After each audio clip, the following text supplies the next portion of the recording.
Breaking into data analytics is confusing, and if I had to start over today, I wouldn't look for another roadmap. Now, that might sound strange because roadmaps do matter. I built them, I teach them, and I've helped thousands of other students follow them successfully. But here's what I've learned: the real problem isn't what to learn, it's how you decide what actually is worth your time. The people who struggle today usually aren't lazy or incapable, they're usually following rules that don't lead to money, job offers, or real career growth. That's why two people can follow the same roadmap and end up in two completely different results. In this video, I'm going to share the rules I'd use in 2026 to learn data analytics without wasting time, how to think, how to prioritize, and how to get the most out of any roadmap you're following, all towards one outcome: becoming generally valuable in the job market and landing an offer. Now let's get into it. All right, let me start by validating something you've probably been already feeling. If landing a job in data feels harder than it does now than it did a few years ago, you're not imagining things. A 2025 analysis found that entry-level job postings have dropped to their lowest share ever. We're talking about 45% below a 5-year average. So the easy way into data is gone. If you've been following the same advice from 2021, grinding through certificates and slapping them on your resume, waiting for the offers to roll in, that's why things aren't working for you anymore. The game has changed and most people still did not get the memo. So here's what I see that's happening. People spend 6 months learning R when most companies don't even use it. They grind through machine learning tutorials even when they can't write a proper SQL join, and they collect certificates like trading cards and wonder why recruiters aren't calling. Does that sound familiar to you? The issue isn't effort, the issue is direction. When I was transitioning out of delivering pizzas and Amazon packages, I didn't have time to waste. I couldn't afford to learn the wrong things, so I had no choice but to be ruthless about what actually mattered. And that's what I'm going to give you today. Not just a list of skills, but a way of thinking that makes any roadmap actually work in this new reality. Okay, let me be clear about something. Having a roadmap is step one, but knowing how to use it is step two. Most people skip step two entirely, and here's the uncomfortable truth about step one. Millions of people buy courses, but according to standard data, only about 5 to 10% actually finish them. And those who do finish, most are just following instructions, they're not really actually learning anything. The roadmap is just a map, not the terrain. I've seen people complete entire boot camps and still freeze up when you ask them how to clean a messy data set or explain a SQL join. I've seen people with 3 certifications and still can't explain what a CTE does in plain English. That's not learning, that is just consumption. So yes, you do need a roadmap, but you also need an operating system, a set of rules that tells you how to move through the roadmap intelligently. And that's what we're going to build today. Now, before we get into the rules, I need you to understand something about the environment that we are operating in. Information is everywhere. Courses are everywhere. Roadmaps are everywhere. Tutorials are everywhere. Access to information is no longer a competitive advantage. In fact, we are drowning in it. And here's what makes it worse. According to a 2025 survey, 73% of job applications believe AI filtered them out before a human even looked at their application. So if you think about that, AI is writing resumes, they're reading resumes, and if you look like everyone else, you're gonna be filtered out before you even have a chance. So generic is dead. And the real advantage in 2026 isn't about knowing more, it's about knowing what to ignore. It's about knowing what to prioritize, and it's knowing when something is good enough to move on. And that's what these rules are all about. All right, so rule number one: optimize for signal, not noise. Now, let me explain what I actually mean by that, because this is going to save you months of wasted effort. Signal is anything that directly increases your chance of getting hired. It's the skills that companies are actually testing for. It's the work analysts actually do on the job today. And it's what shows up repeatedly in job postings. Noise is everything else. It's the shiny new tools, the trending topics on LinkedIn, the advanced techniques that sound impressive, but rarely even get you in the door of these jobs. Most people can't tell the difference, and that's why they stay stuck. I see influencers talking about LLMs and complex AI agents, but according to a study, SQL is still requested in about 50% of data analyst job postings. That's 1 out of every 2 jobs just wanting you to be really, really good at SQL. That's the signal. Everything else is noise until you master that. I analyzed about 4,000 job postings myself, and you know what I found? R programming barely showed up. VBA was non-existent. Advanced machine learning, less than 5% of job postings, but SQL over 78%, Excel over 70%, and Tableau and Power BI over 60%. The market is telling you exactly what it wants. The question is, are you listening? And let me make this more practical for you. When I was teaching myself data analytics, I made this mistake early on. I saw data science getting all the hype. Everyone was talking about machine learning, neural networks, and predictive modeling. So I thought that's where I needed to focus. Here's what I realized. As someone who failed discrete math, calculus, and physics in college, that path clearly was not built for me. And more importantly, it really wasn't necessary for the roles that I actually wanted. When I looked at what data analysts do day to day, I saw SQL queries, Excel analysis, dashboard building, and presenting insights to stakeholders. That was my signal. So I ignored the noise and I focused on SQL, Excel, Tableau, and data storytelling. And within a few months, I landed my very first data analyst job. So here's this rule in action. Before you invest 100 hours into any skill, ask yourself, if companies don't test for this, why am I even learning it in the first place? If you can't answer that question clearly, you're probably chasing noise and you're probably chasing hype that doesn't matter. And let me tell you a framework that makes it easier. Look at 20 job postings for roles that you actually want,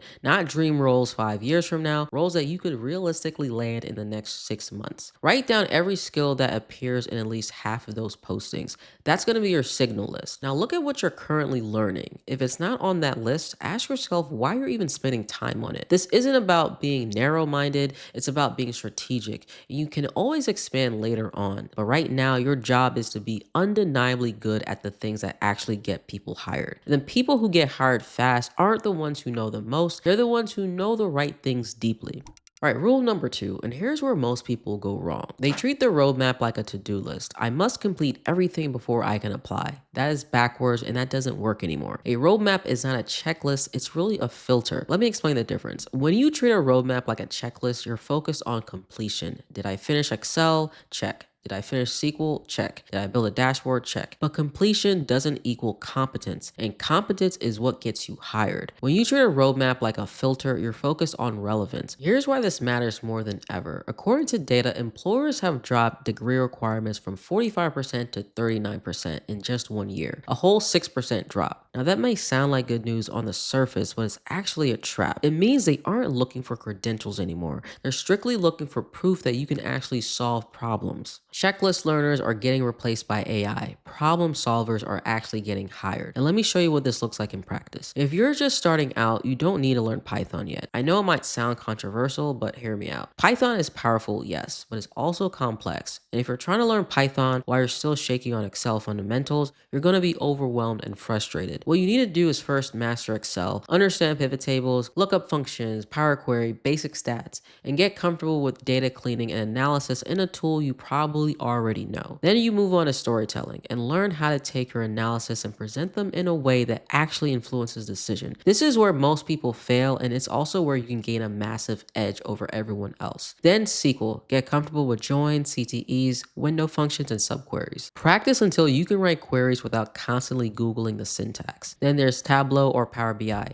Build dashboards that answer real questions and not just displays data. Python comes later, and honestly, for many roles, it's optional. If you're already working as a junior analyst and you want to level up, the filter changes. Now Python makes more sense. Now automation becomes more valuable. And now you can start thinking about analytics engineering and data pipelines. The roadmap doesn't necessarily change, but your focus does. Here's another way to think about it. Imagine you're trying to learn how to cook. A checklist approach would be learn French cuisine, then learn Italian cuisine, then learn Japanese cuisine, learn pastry, learn grilling. You spend years trying to master everything and never become great at anything. A filter approach would be, I want to first open a neighborhood Italian restaurant. What do I need to master first? Pasta, sauces, a few signature dishes. Everything else can wait though. That's how you become dangerous, by going deep on what matters most right now. So instead of asking, have I completed everything? Start asking, what matters most right now? That one shift will save you so much months of wasted effort.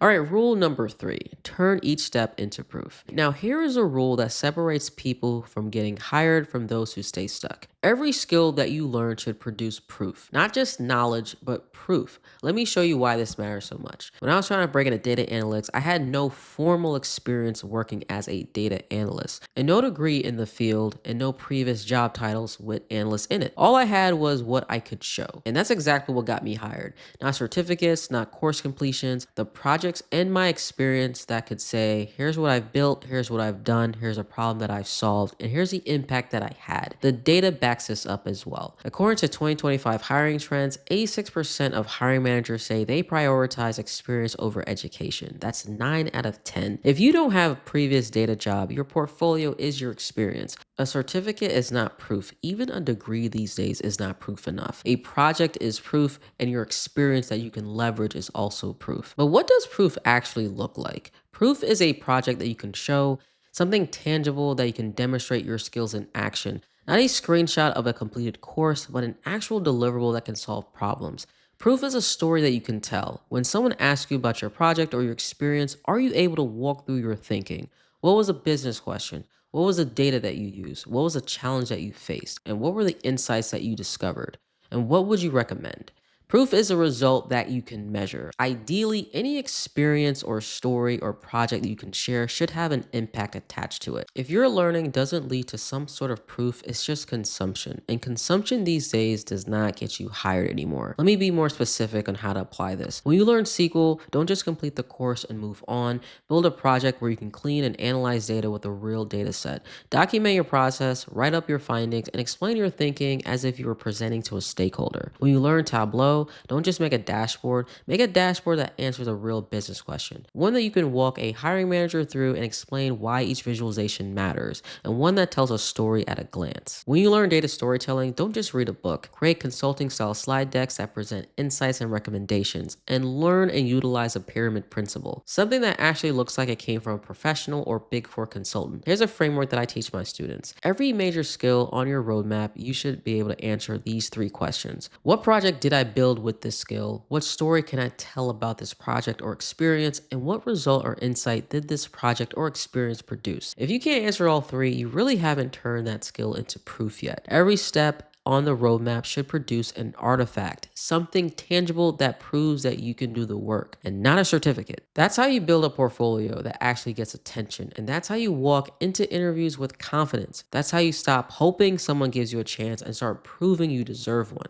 All right, rule number 4, you gotta think beyond the roadmap early on. Now, this is something most people don't realize until it's too late. The roadmap gets you job ready, but thinking beyond the roadmap is what gets you hired faster. Let me explain what I mean, because this is where talented people get stuck. You can have all the skills in the world, you can have the great projects, but if no one knows you exist, none of it matters. And I learned this the hard way. After my very first data analyst job, I've gotten every single one afterwards from networking. I knew nobody coming into data analytics and tech. I had no connections. I'm a minority. I even have a name that most people misspell and mispronounce often. So I had so many odds stacked against me. But I utilized LinkedIn. I would post on LinkedIn. I would network. I would do coffee chats every often, at least once a week. I was involved in private Discord communities, talking to other people trying to transition or pivot into analytics or already were in analytics and ahead of me. And I was just building my network, doing that for the first couple of years. I wasn't a big creator at the time. I was posting some content, but I focused mostly on networking and building a legitimate personal brand. By the time I had just about 1,500 followers on LinkedIn, I had a very strong network. And even today, I'd say about 80% of the opportunities that come across my desk, I get based off of the network I built up until that point. That's the power of thinking beyond the roadmap. And here's why it matters more in 2026. According to an Alteryx report, about 70% of analysts are already using AI to automate the technical grunt work. AI can write Python code for you, it can generate SQL queries, and it can come up with some basic visuals, but it cannot understand the business context. It can't ask the right questions, and it can't walk into a room to explain what the data means for the company's bottom line. Your value isn't I can write code. Your value is I can tell you what the code means for the business. That's why soft skills are becoming the new hard skills of today. Business acumen and communication are showing up in top requested skills across the industry because AI handles the syntax, but humans handle the strategy. So while you're learning the technical skills, you need to be building 3 things simultaneously. First, it's visibility. Visibility means that people can find you. Your LinkedIn profile says data analyst in the headline, not aspiring data analyst, not looking for opportunities data analyst. Your banner communicates your value. It's not blank or some random stock photo. It tells people what you do and who you help. Your portfolio is easy to access. One click on your LinkedIn profile and someone can see your work. When I posted about data analyst job recently, I got over 300 responses, and 99% of the people that reached out had LinkedIn profiles that said absolutely nothing about data analysis. Some didn't even have analysts in their headline. If I can't tell you what you do at first glance, what do you expect a recruiter who's looking at hundreds of profiles a day to figure out? Second is credibility. Credibility means people trust you. You have projects that prove you can solve business problems. You have testimonials, you have experience or case studies from real work, even if it was volunteer work at a nonprofit. This is where that consulting project I always talk about comes in. When you do free analytics work for your local organization, you're not just building a project, you're building credibility. You're getting a testimonial. You can add to your resume and then you can speak confidently in interviews. Third is positioning. Positioning means you stand out. You're not just another aspiring data analyst, you're not just another data analyst. You are someone with a clear story, a unique angle, and a specific value proposition. Maybe you're the teacher who understands education data. Maybe you're a logistics coordinator who understands supply chain optimization. Maybe you're the healthcare worker who understands patient outcomes. Your background is not a liability, it is your edge, but only if you know how to position it well. I've seen people with weaker technical skills get hired over people with stronger skills. The difference, they understood how to position themselves correctly. So the roadmap will teach you how to do the work, but thinking beyond the roadmap teaches you how to get noticed for it. Networking and building your brand on LinkedIn allows you to tap into what's called the blue ocean job market. There are plenty of opportunities that never get posted on job boards, roles that get filled through referrals or connections. So while everyone else is fighting over the same job postings, you're getting opportunities delivered directly to your inbox. That is the power of thinking beyond the roadmap. Okay, so here's the last rule, and it might be the most important one. Use a roadmap to stay calm, not rushed. I need you to really listen to this because I see so many people burning themselves out. They're taking 3 courses at the same time, they're jumping from tool to tool, they're panicking because they feel behind, and they're comparing themselves to people on LinkedIn who seem like they have it all figured out. Newsflash, they don't. That's not a strategy, that is chaos, and it leads to burnout, not job offers. Here's a reality check that you actually need. According to 2025 hiring reports, the average time to hire was extended to about 12 weeks. That's 3 months from application to offer. If you treat your roadmap like a sprint, you'll burn out before you get the offer. This rule is about pacing yourselves for the reality of the 2026 job market. So let me share something a little personal. When I was learning data analytics, I was also working full-time in a warehouse. So I didn't have 8 hours a day to study. I had small pockets of time, early mornings, late nights, and the weekends. If I had tried to rush through everything, I would have just quit because of burnout. The pressure would have been way too much. Instead, I focused on consistency, a little bit every day, one skill at a time, one project at a time. And within a few months, I had enough skills and proof to land my first role. The roadmap exists to reduce anxiety, not to increase it. So when you have a clear sequence of what to learn and when, you don't have to worry about whether you're missing something. You don't have to second guess every decision. You can focus simply on mastery instead of coverage. And here's one thing that I've learned about mastery in my 31 years of living. It doesn't come from speed, it comes from depth. I'd rather spend 3 months getting generally good at SQL than 3 months rushing through SQL, Python, Tableau, and machine learning without actually understanding any of them. So think about it this way. If you rush through SQL and only understand it at a surface level, what happens when you get to the technical interview? You're going to freeze, you're going to stumble, and you will not get the job. But if you take your time and really master SQL, you will walk into the interview with confidence. You'll be able to explain your thinking, you'll be able to solve problems on the spot, and you're going to get the job offer. Speed without depth is a trap. It feels productive, but in the long run, you will not lead to any results. The people who win in this job market aren't the ones who learn the fastest. They're the ones who learn the deepest in the least amount of time. So here's how I want you to think about pacing. Give yourself a realistic timeline. If you're working full time, don't expect to be job ready in 30 days if you're starting from scratch. Give yourself 4 to 6 months. That's enough time to build real skills and real proof without burning out. Focus on one thing at a time. Don't just try to learn SQL, Python, and Tableau simultaneously. Master one and then move on to the next. Celebrate the small wins. If you finish a project, that's a win. If you understood a concept that confused you last week, that's a win.